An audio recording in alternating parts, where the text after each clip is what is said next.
or the big stop or whatever it was in the first episode. So he walked up to the window of the big stop and he banged on it and waited for the zombies to come before going in.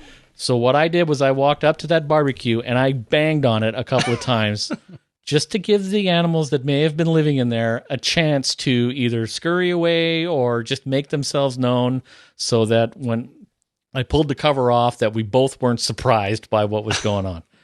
So this was a lesson that I took to heart from the first episode of this season. Always bang on your barbecue. Don't leave us in suspense. Were there animals? There was no actual animals in there, and I was either expecting to find a carcass of something or other, or a live living animal. What I did find was in the lower section of the barbecue where there are holes and stuff that animals can get in. I did find a stash of nuts and seeds and things that squirrels squirreled away in there. Because my wife puts out bird seed and keeps the birds happy all winter. So the squirrels decided to take that collection of nuts, and this was a nice place for them to store them. So there's a whole bunch of nuts in there, but no dead or live animals that I saw. Did you eat the nuts? I did not eat the nuts. I swept them out and then off the deck into the tall grass. Oh, good. Yeah. Wow. And maybe the lesson here is that cats are really observant. Yeah, I was sure. I was absolutely positive that something was living in there, whether it was a raccoon or a squirrel or a bird or a fox or some kind of one-eyed monster with like 7 heads and 1 eye and like 14 claws and stuff. Something supernatural. But yeah, so I took that lesson can be taken to heart, and for everybody out there, if you're worried about animals living in your barbecue, learn from Daryl. That's my number one. That's awesome. Be like Daryl. Yeah, that's what awesome it boils down to. If a zombie came out, that would have been awesome. Yeah, zombie living in my barbecue. Yeah, be like Daryl, huh? Yeah. Be like Daryl. Wow, I think it's my turn. Yeah. Is it my turn? Okay. Wow, I have no life lessons to contribute. I really don't. So I'm going to contribute my favorite episode, which was episode 16, the finale.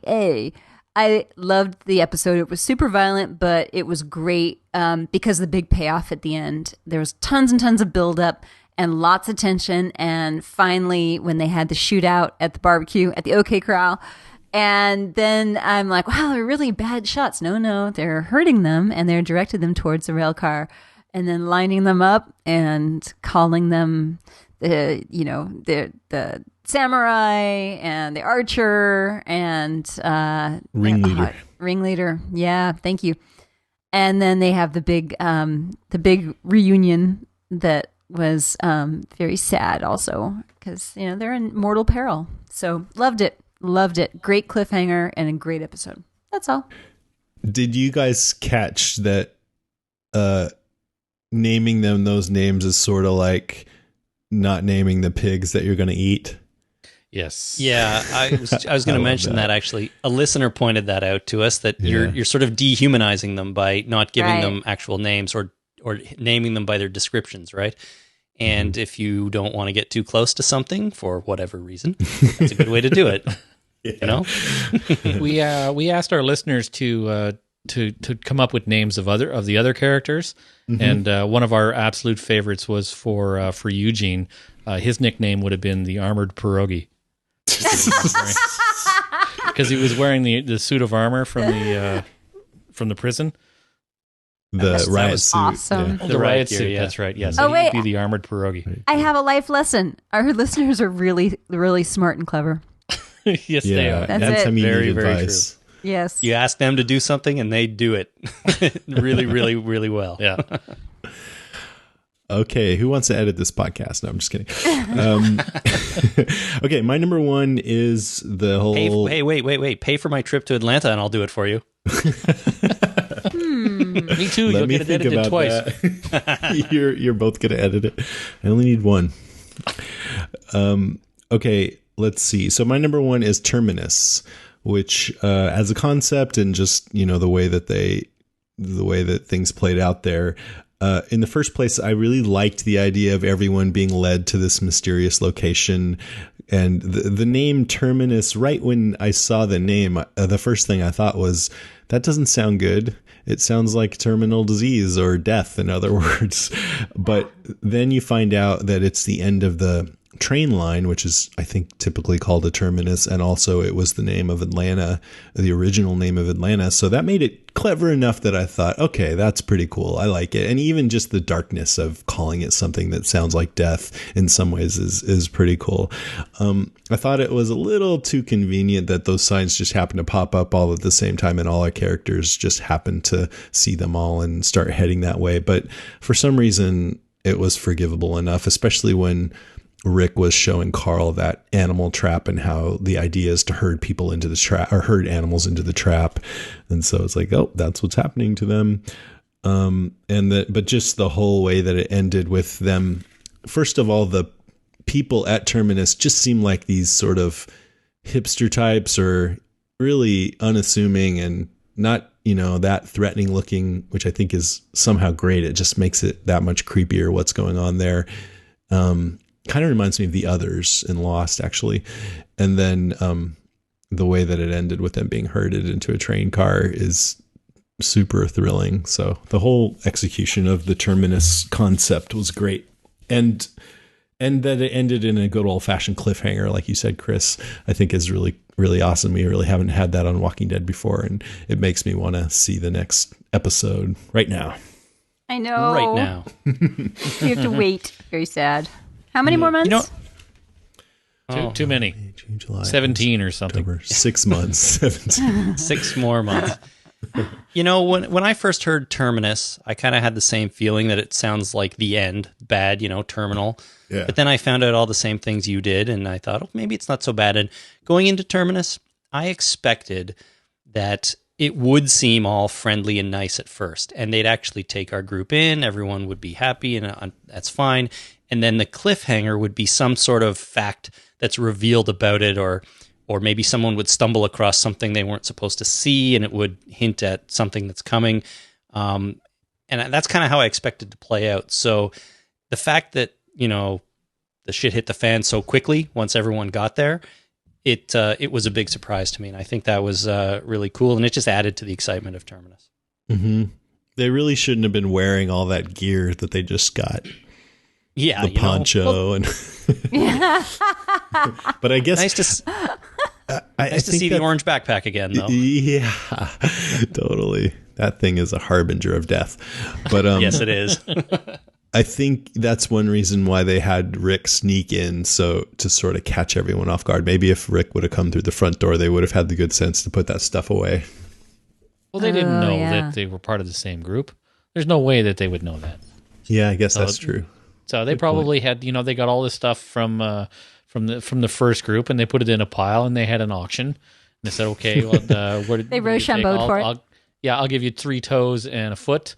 Okay, I got a nose for that poncho. and an arm. Yeah, for the poncho, Ew. I'll give you a left hand and a ham hock and an eyeball." and you wouldn't, if you were them, you wouldn't really expect one group to come in 2 groups, if you know what I mean. Like you wouldn't expect a bunch of people that all know each other to show up at different times. Right? Yeah. So it's good point. It's not too unreasonable, I think, to think that they just grab their stuff and put it on, Yeah. That's new poncho. The poncho I can see though, but then why was the guy walking around in riot gear if he was safely in Terminus? If I found riot gear, I'd put it on and I'd walk around in it for a while until I recognized that it was uncomfortable and heavy and dumb because I'm inside a protected enclave. Okay, so I'd probably take it off and hang it up on a mannequin because that's right. What if one guy had one guy had the riot gear and the poncho and the watch and the backpack and the backpack? It's like one dude who had nothing before, so now he gets everything. That's right. Each group that comes in and one guy gets everything. That's right. Next group, it's my turn. Who needs a watch in the zombie apocalypse anyway? You got to know what time mealtime is at that place. Yep, that's right. It seems like it's always mealtime there. Yeah, no matter what's going on, she's got something cooking. Yeah. All right, that's it. We come to the end of our top 10. Anything else to say? Oh, well, thank you for having us on. This has been fun. Yeah, thanks for coming on for the 4th time. Sure, we'll do it again next year. It's always a good time. Yeah. We were thinking about ending the podcast right now. That's it, you're done? Yeah. Okay. Leave it on a high note. Just kidding.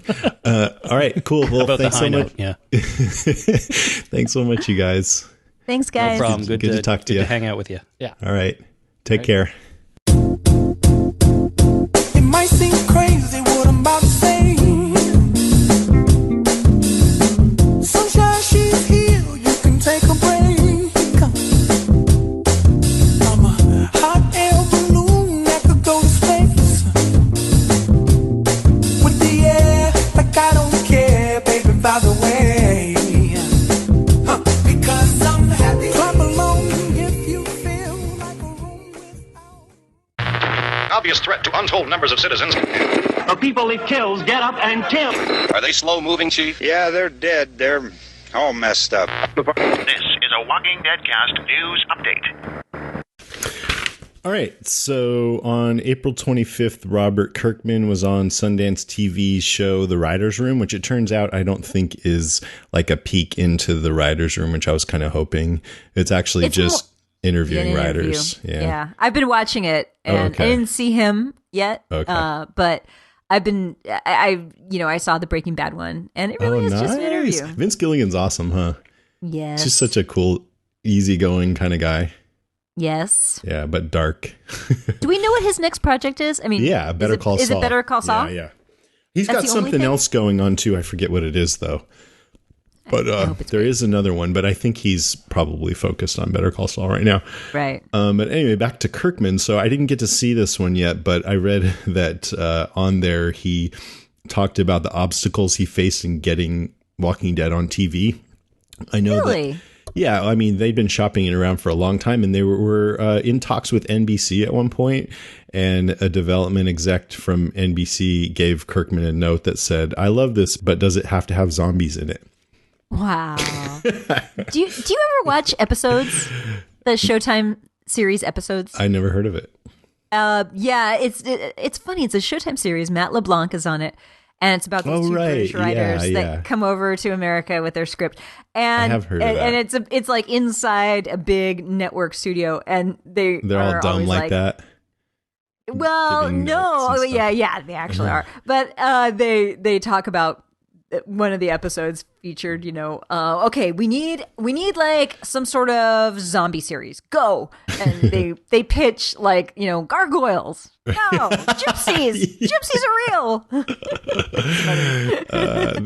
One of my favorite movies of all time is The Player, directed by Robert Altman. Yeah, it's a great movie. All these Hollywood cameos, and when they were in the Hollywood studio, one guy was saying, we don't need writers. You can pull stories right out of the news. It writes itself. He picks up a newspaper, reads a headline, writes itself.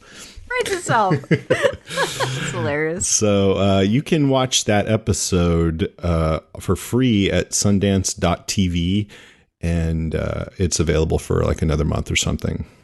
So I might watch it. I should watch it. Yeah. Heck yeah. I'm going to watch it too. Next, I started reading an interview that, scouring for news. I saw this Scott Gimple interview, and it was on this website that shall go unnamed because as I was reading it, I was like, that sounds really familiar. And it was directly quoted from my interview with him. Really? Yeah. That's awesome. It says, this article said, in a recent interview, Scott Gimple was asked whether the show would ever reach the point where the remaining core characters felt too important to kill off. And he responded, well, that isn't the show. I mean, it's a bummer, but nobody's too important to kill off, et cetera, et cetera. I was like, that sounds familiar. Too bad they didn't credit us. Those bastards. In an interview with thewalkingdeadcast.com. I mean, they could have said that. I know. Actually, I'm sure they probably pulled it from our, we had a transcript published on Comic Book Resources, and they did give us credit, but whoever took it from them didn't bother to see where it was from. So you're not giving them credit because they didn't give us credit. I love it. Right. I don't even remember who it was, actually. Anyways, I did think that was kind of cool. Hey, we're getting stolen from. That's nice. That makes us important. Anyways, next, some of the main actors have arrived back on set to start filming Walking Dead season 5. I think they may be filming this week, or if not, then very soon. Wow, that's going to be a long, hot summer I know. in zombie makeup. That's great. So they are basically from May until like November, right? Yeah. October, November. Yeah, exactly. The only downside is because they're filming that the AMC won't let them appear on panels at Walker Stalker Con because they don't want them to slip and give away details. Really? Yeah. Oh, So man. I know. Well, you know what? We got a couple of them at Walker Stalker Con. I know. Atlanta. They do in Atlanta, even though it's like October, they still do. But for June in Boston, I don't think they're going to. We'll still be able to talk to other cast members like Emma Bell and little Brighton Charbonneau and Right. her sister Kyla. That'll be awesome. So if you've been killed off, you're welcome to come. Yeah, exactly. I mean, they'll all be there. Like Stephen Yeun and Lauren Cohan will be there, and they'll be signing autographs and stuff like that. But they just can't do a panel. Sigh. We don't even ask spoilery questions. I know, not at all. The audience gets to ask questions, though, and they always say what's going to happen? Yeah, especially the kids. So how's Glenn going to get out of this? Let's see. Next is okay. From here on out, there's 2 more items. They're sort of kind of spoilery, not like major details, but kind of directional kind of things. So if you don't like to know anything, then you should skip ahead. So according to HollywoodReporter.com, 3 actors have been promoted to series regulars for season 5. This news actually came out a while ago, but it took on some new significance after the finale, because the 3 are Elena Masterson, who plays Tara, Christian Serratos, who plays Rosita, and Andrew J. West, who plays Gareth, the guy that told them all to get in the train car at the end. Really? Yeah, he's going to be a series regular, and they say have an important role in season 5. Gareth. So what do you think that means? Lying liar. How will he have more than just one episode to be killed by Rick? He's a series irregular. I mean, so that makes me wonder, will Terminus be an ongoing location? I have a feeling it will in season 5. I certainly That want whole to find train out more station. about this crazy place. Yeah. So I'm looking forward to finding out more about Terminus. Yeah, totally. And also, will Gareth come over and be a part of Rick's group, or will he be an antagonist throughout the season? You know, who knows? I still hope they're a cult. I think that would be exciting.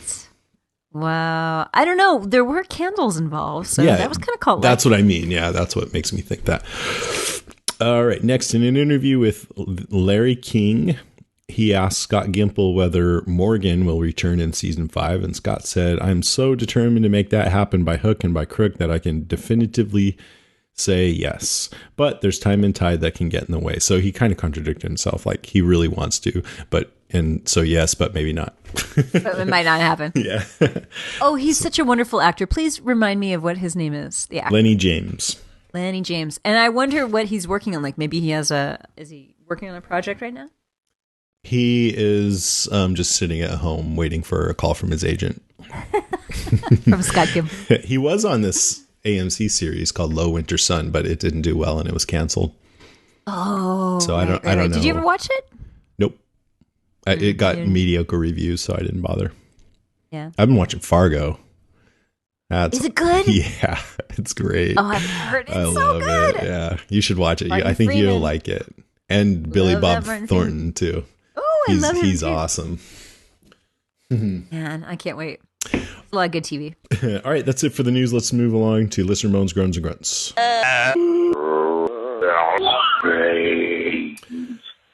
You want to go first? Sure. Do you not have your stuff? Oh, you got it? I do. Oh, cool. I do. Go for it. Okay, this first email comes from Riley Schwartzendruber. Good job. Thank Thank you. Who writes, I've been a listener from season 2, but this is my first time writing in. I love the way Karen says, Carl. And I thought I would let you know that there is a website called carl.com. It has a count of all the times Rick has said Carl on the show, and you can click a button to listen to Rick say it. That's cool. Have you Isn't been there? it? Yeah, here's what happens when you click that button. Carl!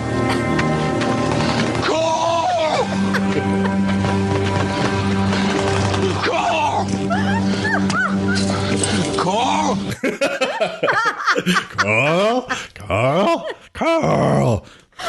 That's a ringtone, my friend. That's so awesome. I know that's true. That'd be great. I got to put that on my ringtone. Definitely, I'm doing it. I've had the Breaking Bad theme on there, but I'm replacing it. So they've said that website. It's actually where is it? CAAARL.com. So 3 A's, Carl, and Carl. It says, it tells how many times Rick said Carl in each episode, and it has a running total of 105 times that he's screamed it out so far. Or he's called out his name, yeah. Do you know, the next time we get to interview Andrew Lincoln, we need to make him yell out, Carl! Uh-huh. Don't you think? Totally, yes. Yeah, that makes me want to get him just so we can do that. Yes. Thanks, Riley. That was a good piece of information. Thank you, Riley. Next is from Reg Anderson, who says, in your episode 144 podcast, Karen mentioned that she was really, quote, digging the music that is used in each episode. What? Digging's a word. I don't know why it says the quotes around it, but anyways, I just want to mention that the music that has really affected me the most is the song by Carrie Kimmel, Black, for season 3 and the Comic-Con trailer. Every time I hear that song, it reminds me what The Walking Dead is all about. Do you want to hear a part of it? I do. Okay, here it is. I don't remember. The clapping. Yeah. Clapping is good. Always good in songs. It is always good. Have I'm more going to download clapping that. in every song. Do you like the song? Do you like the song Happy? Happy birthday to you. Oh, we're not allowed to sing that on this show. It's copyrighted. Happy? Happy birthday. But what's happy? Oh, happy. That's the... If you're happy and you know, clap your hands. No. That one? No. That has clapping. It's number one. I think it's still the number one song in the nation right now. Oh, I don't pay attention to that crap. I like U2. Oh, it's a great set. It's Pharrell Williams. And it's awesome. All yeah. right. And he claps his hands in it. Maybe I'll put that as the interlude music. It's a little too happy, I'm warning you. Oh, really? That will have already happened by this point already. So if you heard that, then now you know what it was. Okay, let's go on to the next one. Okay, the next one is from listener Nick Archer, who writes, I wanted to talk to you about the interview you did with Chris Mocht, the guy putting together the documentary for the Walking Dead fans. You two were talking about how the show has such a profound impact on people. It actually had one on me, and I wanted to share my story with you and see if it's hit you in some way. When I came into the show, I was going through something alone, a kind of metamorphosis. I'd been through my only little apocalypse and was still breathing. I'd survived, but I wasn't. I'd completely shut down. So I came into the show relating to Shane. Hear me out. He'd say things like, it's survival of the fittest, Rick. And I'd be like, damn right it is. Why don't you see this? Even when he shot Otis, I was on his side 100%. As the show went on, I sank lower into the cold abyss I was inhabiting, and I related more and more to Shane. Everything down to the repressed anger. And I couldn't understand why everyone hated him so much. Like I said, I was going at it alone. I was becoming something, and I had no one to guide me through in the right direction. I was feeling a little bit like a monster, to be completely honest. I went on with the show and latched onto Rick after Shane's death. The things Rick had done, the way he was dealing with them, he was fighting his inner Shane in a way. So naturally, I followed him closer than I had before. I never had a psychotic breakdown, but I thought that the whole storyline was beautifully written. The mind is such a fragile thing. But by clear, I was truly stunned and left thinking, this is my fate if I go it alone down this road. I can't let this happen. I was in a state similar to Rick's. The speech in the season 3 finale about how they need to make choices together hit me also. To refresh your memory, Rick said things like, we are the greater good. We are the reason we're still here, and we stick together. It's the only way to live, and I know that now. And of course, knowing, and sometimes you need to be able to do bad things / make hard choices, but hold on to your humanity. I didn't know these things, but I do now. So the point I'm getting at is, you and Chris talked about how the show had affected people. Without it, I don't know what I would have become. The war metaphor I fought transformed me into something, and I had no sense of what was going on inside me. The show taught me some very valuable lessons. It looks at life the way no other show has the guts to, except 6 Feet Under. I'm pushing on and really trying to renew my relationship with humanity. I don't have a Daryl or Michonne, but I'm working on it. I'm heading in the right direction, and as strange as it is to say, I have The Walking Dead to thank for that. My question is, has the show had an impact on you in this way? In any way. In any way. What'd you think of that letter? Wow, Nick, baby. I'm glad that you were able to come through the other side, for sure. Yeah, I honestly, the impact this show has had on me is unbelievably great and profound, but it has really nothing to do with any personal war I was going through. It has to do with this podcast. So, yeah, the show, I have The Walking Dead to thank for that, too. Yeah, totally. Yeah, same thing. I mean, first of all, I just want to say I really love that letter that you sent, because sometimes when I watch this show and, I have to admit, when there's a moral situation and I come down on the side of wanting to have greater humanity and more compassion and stuff like that. I mean, I feel like definitely sometimes there's times when, especially in a situation like this, severe brutality is called for, just like Rick has come to that conclusion. But there are definitely times, like when they passed by that hitchhiker without even considering picking him up, that I thought, why? And later on in the series, they decided to start welcoming people in, like Bob Stuckey. So it's like, oh, they had a change of heart. But that guy, if only they would have had a change of heart a few episodes before, that dude would have survived. So, yes, that's right. So it's like, to see that some of our listeners are also going in that direction of coming out of this, kill or be killed mindset, just, protect your own and fuck everybody else. Just like, I like to hear that. I that touches me, and it feels like that you're, I don't know, sort of being heartened by this experience too, and that the show's leading you in that direction. Now, who knows? Maybe that Rick will regret everything that in ways that he's grown in that way so far and just start killing everybody again. I wouldn't be surprised. Yeah, right. I don't know, but anyway, I thought that was really good. And yeah, as far as how has an impact on me, I really love the show, and but I think what really came up for me is that, the podcast, like I totally love doing this podcast. In fact, I want to try and make a career out of it. And if it wasn't for the show, I'm not sure that would have happened. So, and it's gotten me, to be closer friends with you, Karen, and to meet a lot of cool listeners and go and have these great experiences, and but most of all, just get to do it over and over again. And it's been freaking fantastic. I agree. Yeah, it really has. And so, we have The Walking Dead to thank for that. Yep. Thanks, Walking Dead. Thanks, Walking Dead. Okay, and next thanks, Nick. That was great. Yeah, thank you. Ethan Y. Rickleen, which is a pretty cool name.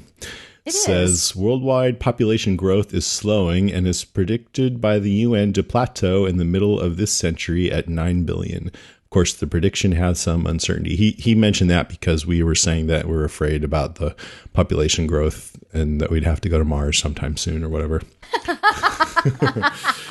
So I don't know. That's hard to believe to me that it would ever plateau, because why would people just stop having multiple kids? Did you see the movie Children of Men? Yeah, it's been a long time though. Yeah, when no more kids were being born. Yeah. That was just some strange phenomenon, right? It was, Yeah. or who knows what it was. I don't think they ever actually made it all that clear in the movie. But the reason why it might plateau is that we're just going to run out of resources, baby.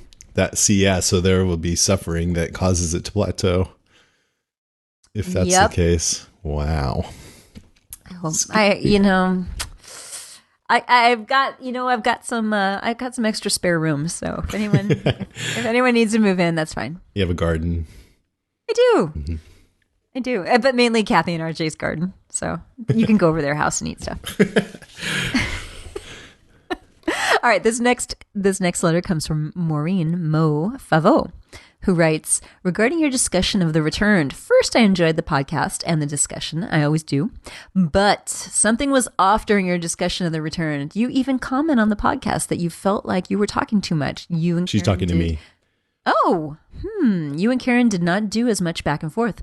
So I am wondering if maybe you approach the podcast differently when you are talking about content you find yourself critical of. There was not as much back and forth between you and Karen. So maybe you were focused on identifying the parts of the program that did not make sense to you, that we never really got insight into what Karen loved about the show. Oh, she spent her time trying to address the items that you were asking about, which were things she did not even consider. So I'm asking you, thinking that you may want to consider consciously, alter how you do the podcast when you are critical of the content. Maybe you ask Karen a bunch of questions and get her insights prior to your voicing your criticisms or issues. This was not a big deal, and again, really do enjoy the podcast and discussions.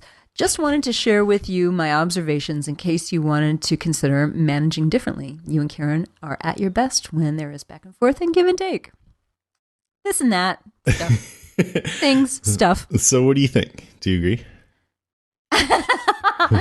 Wow, look at you putting this all ready to work. Well, I already answered. I already told her what I thought. But did you? I guess I could tell the whole audience. But I wanted to hear what you thought first, because this is the first time you're hearing any of this. I kind of agree with it. Yeah.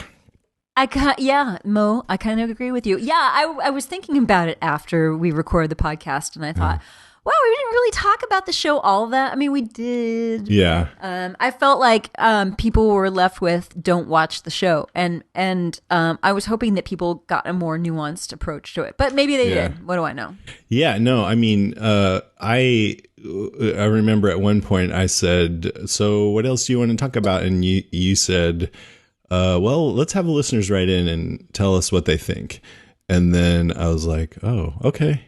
And I did, but it's when I'm in the middle of doing the podcast, sometimes those little voices I don't totally like. I've got, oh, it seems like Karen wants to wrap it up, but the other little voice is like, but we didn't go that deeply into it. I just said what I didn't like about it. And so I should have said, no, wait, I really want to know, and so I do regret that. And I also think that, we didn't do a top 5 format, which sometimes we don't do just to change things up. But I think, especially when we do a long series like that, it would be good to do a top 5 to just make sure that we have a little more structure so that we cover all the bases.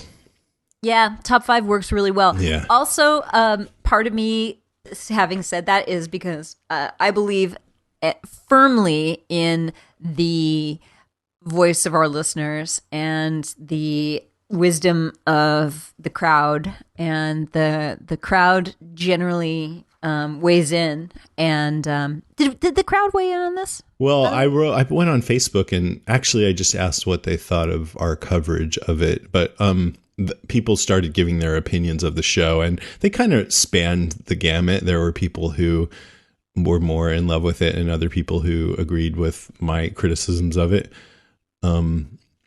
So it was kind of all over the map, really. But seems like your criticisms are very valid too. Well, yeah, but I told Maureen, I'm like, no one's telling Karen that she can't say what she wants to, even if I don't agree with her. You know what I mean? And I'm also, I gotta say, I'm pretty timid about voicing my opinion sometimes. I really think that I back off pretty quick with my opinion, because I feel like your opinion's just as valid as mine.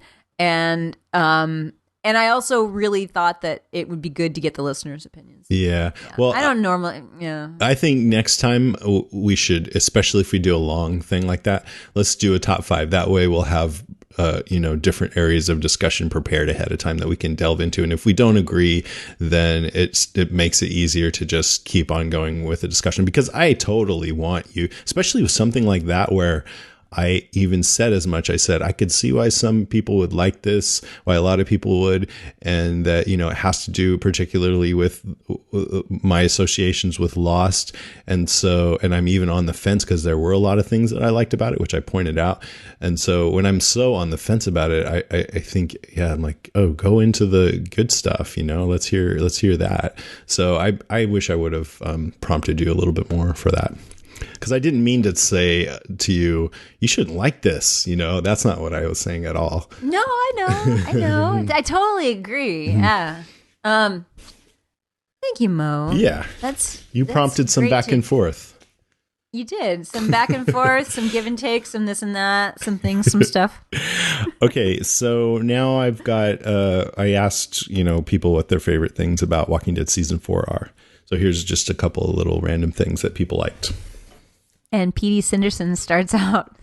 Petey Cinderson starts out with Lizzie. Everything Lizzie. Tammy Sue says Gimple is the new showrunner. Everything fantastic about this season goes back to him.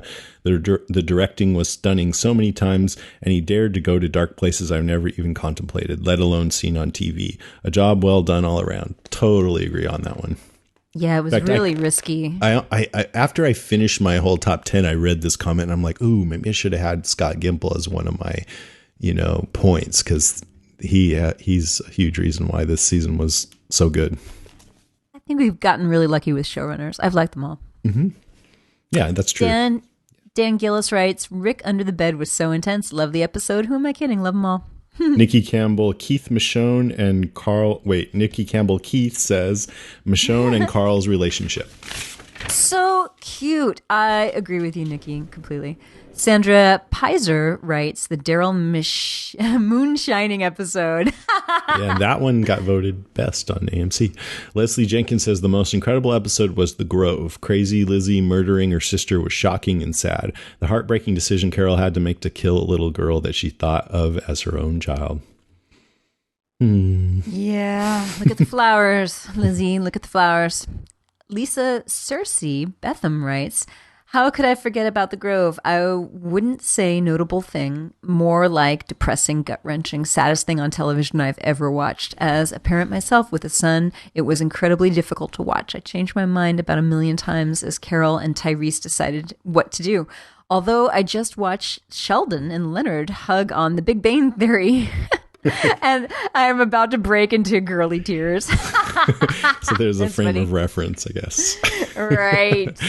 That's funny. Megan Bradley Wright says, as horrifyingly difficult as it was to watch, the end of The Grove was something I'd never seen on television before, and I think it was treated with respect by the writers. Some may disagree, but I feel it took courage for the writers, actors, and production team to depict the killing of 2 children while trying to avoid it coming off as sensationalistic or pandering for drama. I didn't feel like they did it for the sake of shock, though it was beyond shocking. Yeah, I can agree with that. Yeah. I got to tell you. So my brother, Steve, is a listener on the show, is one of our listeners. And every episode? You're not sure? So. Oh, I think so. Hey, Steve. That's cool. Hey, Steve. But he told me he's jumping off the show because of The Grove. Oh, so he probably doesn't listen to the podcast anymore. I retract that. Hey, Steve. Yeah. He's really? Coming over to watch because he was bugged by it, huh? I mean, not bugged, but offended. Or he was. He's very sensitive.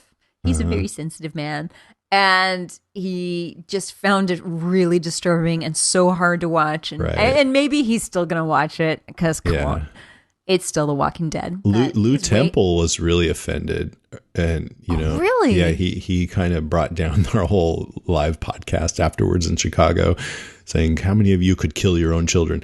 But did you raise your hand? I was like, "Sure, no problem." No, I'm just kidding. Yeah. But it was like because everybody else in the room agreed with what Carol did. Anyways, so have you talked with Steve since and seen if he's gone back on that and watched more episodes? I haven't. And part of the problem was he watched it by himself in Russia, and he was probably jet lagged.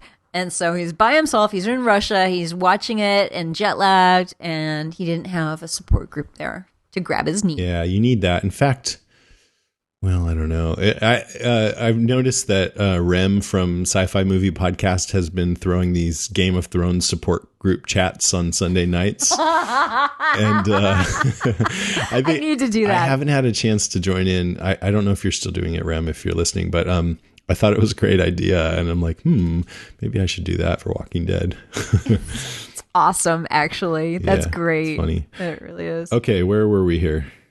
Okay, we're at Ben Williams, who writes, Rick taking a bite out of crime and proceeding to clean the pervo like a trout gave me goosebumps. Always like when someone gets what they deserve. I agree. That's a reference to that cartoon dog that they on TV, they used to have commercials for something or other, maybe a security system. McGruff, take a bite out of crime. I don't know. Yeah, exactly. Jeffrey, right. Yeah, Macduff the crime dog.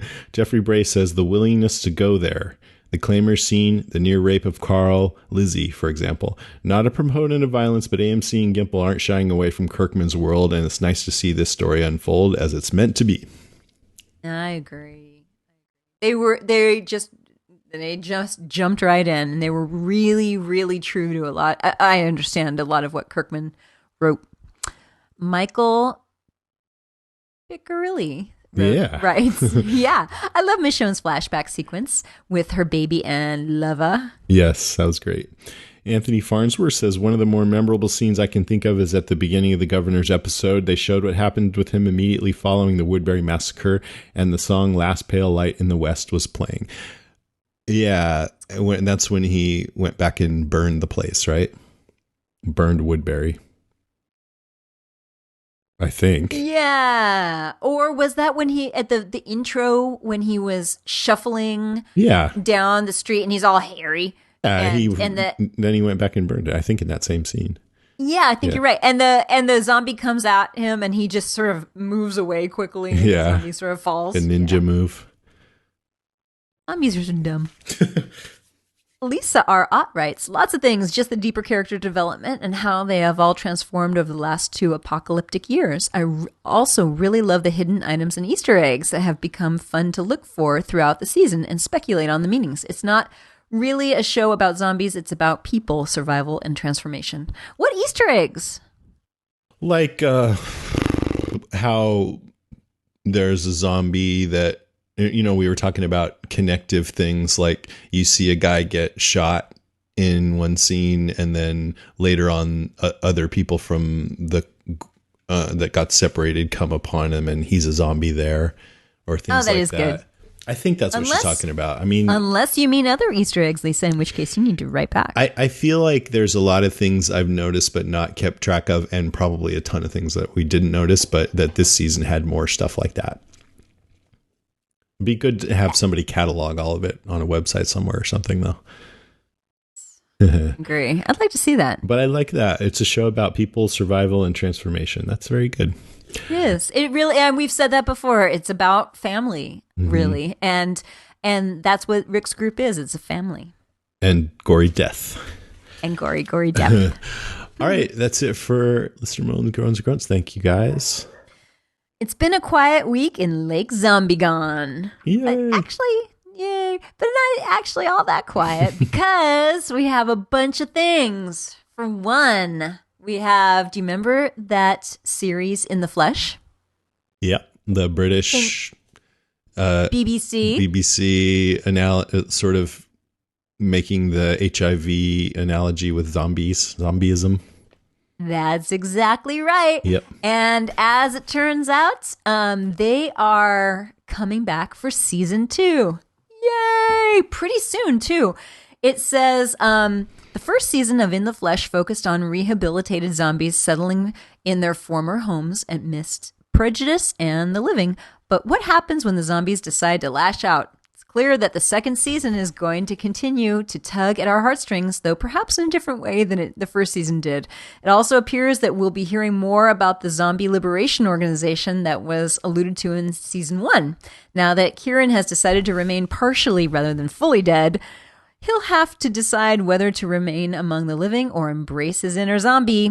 And so season 2 premieres this Sunday on BBC 3 and on Saturday, May 10th on BBC America. So listeners, get ready for season 2 of In the Flesh. And if you haven't seen season 1, pretend you didn't just hear that summary of everything that happened. Yeah, okay, sure. It's such a great series. It's worth it, yeah, even if you know. It is worth going back. Yeah, absolutely. Okay. This next story comes from the LA Times, a good newspaper, actually. Every time I go down to LA, I get an issue of the LA Times. I love it. And the headline is Florida Senate bill amended to include zombie apocalypse. What? It's true. If there were a zombie apocalypse in Florida, gun owners would be able to take their weapons with them as they ran screaming from The Walking Dead, even without a concealed weapons permit. If the new legislation is passed, it's Senate Bill 296, reportedly would give Florida gun owners the right to carry concealed weapons without the proper permit during a state of emergency, a hurricane, for instance, but also, as it goes on to say, an act relating to the zombie apocalypse. This is real, folks. This is actually a Senate bill where they included an act relating to the zombie apocalypse. It's funny because the guy who added that, this Democratic Senator Dwight Bullard, said he was doing it because the bill was laughable. A crisis, he told the Huffington Post, is the last instance in which you would want someone who is not a concealed permit holder to carry a weapon.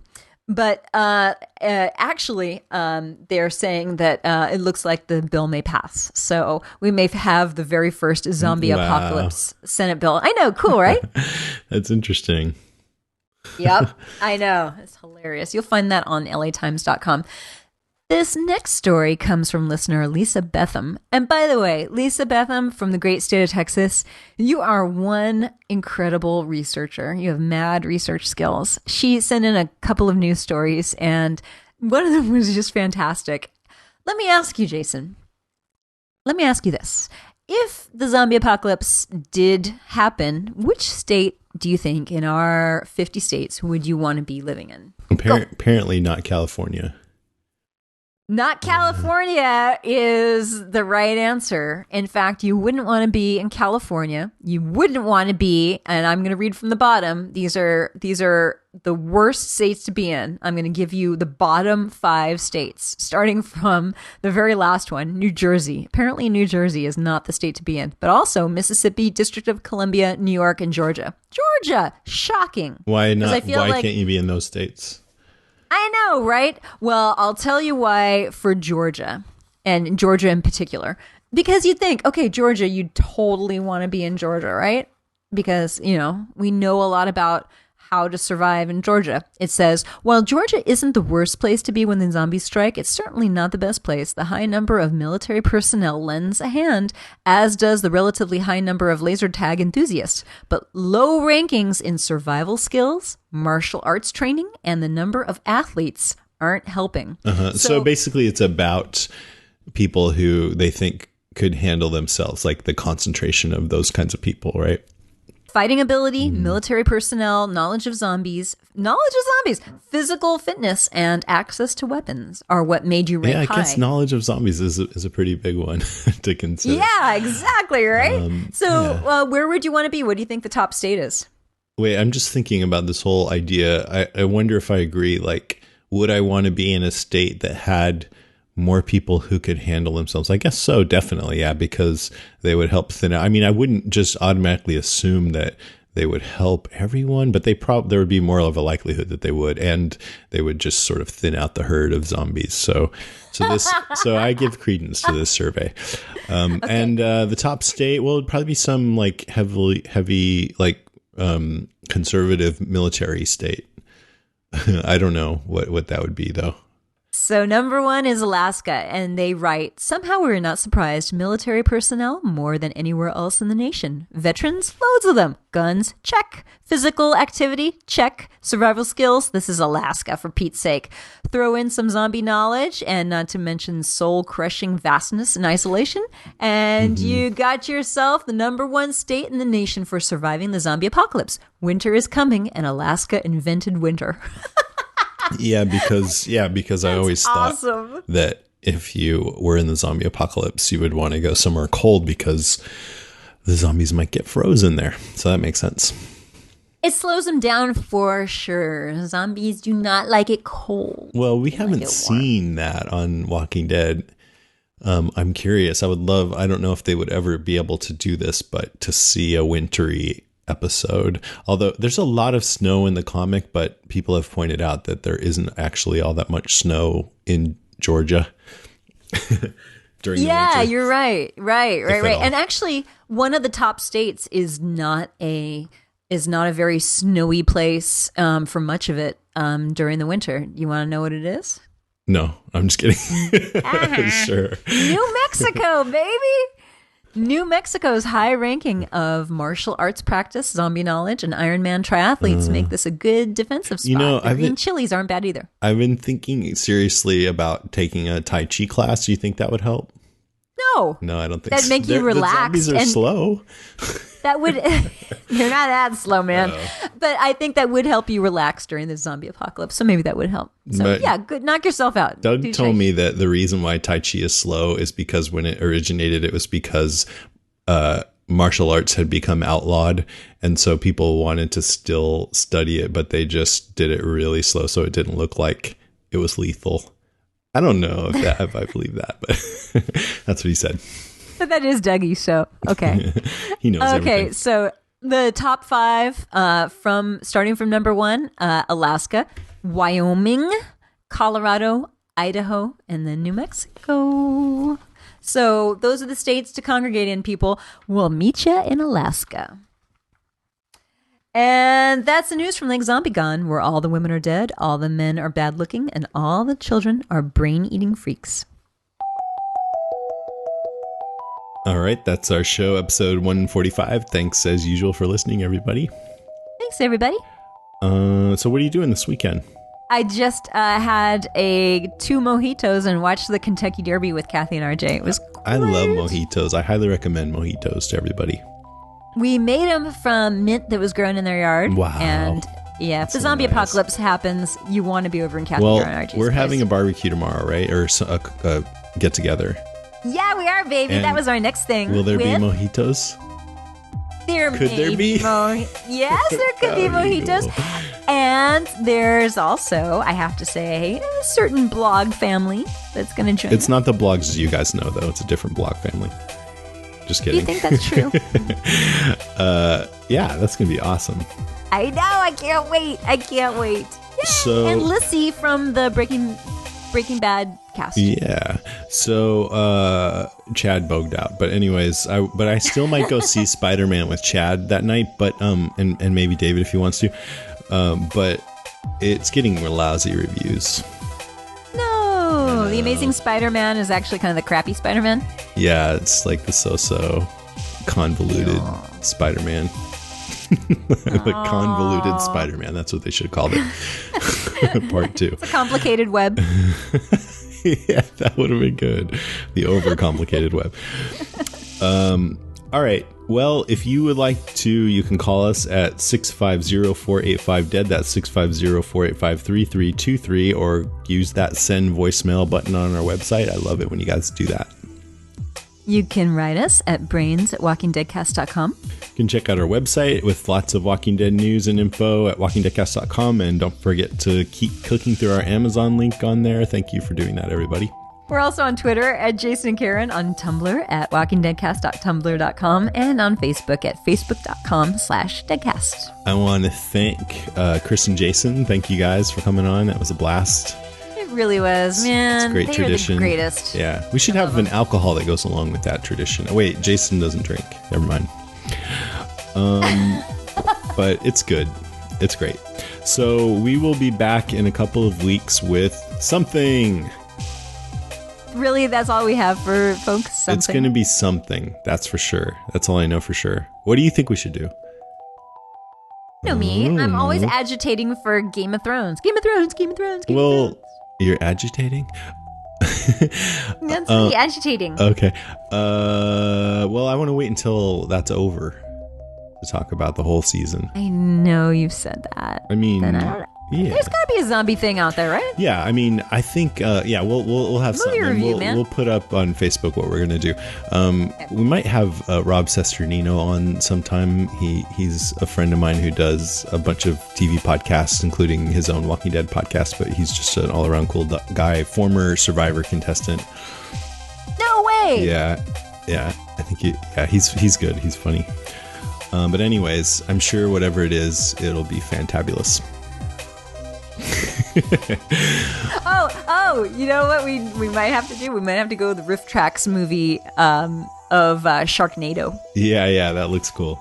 Oh, It really does. At some point I need to get all caught up on We're Alive, the zombie podcast. Oh yeah. Because it's ending, and it's ending this June, or July. So I want to do something on that in June, and maybe finally have Seth Peterson on, because he went